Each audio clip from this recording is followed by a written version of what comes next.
Scott Gibson says it was his initial mistake that set off the hike on the wrong foot. He has a more casual pace of walking, and I tend to really move when I'm on the trail.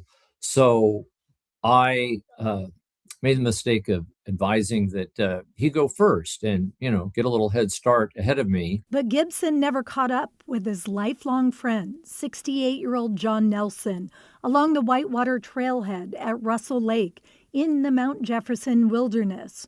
Nelson had disappeared. I got to a place where I could see a lot of the trail ahead, and I didn't see him anywhere. So feeling concerned, Gibson called search and rescue.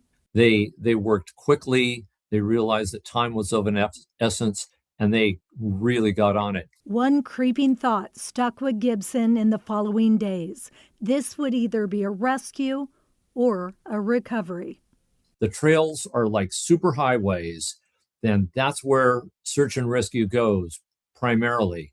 After that, it becomes a very big territory for them to cover. But just as searchers were about to turn back on day 3, Gibson says a searcher caught sight of Nelson's sleeping bag by the river. When search and rescue finally found him, they approached him and they said, "Are you John?" And he said, "Yes." And they said, "John Nelson?" He said, "Yes." And John said, "I've never had anybody so happy to see me in my life." And there was a lot of crying, a lot of happy tears. Gibson says John had gotten lost and eventually left the trail to find water. And then he was too weak to walk out.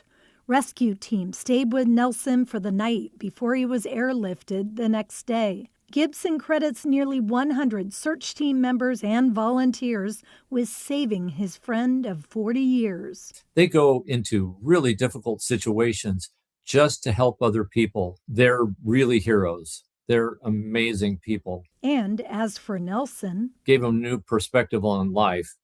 I think he's probably going to enjoy places that he can see from the parking lot more and take very short hikes.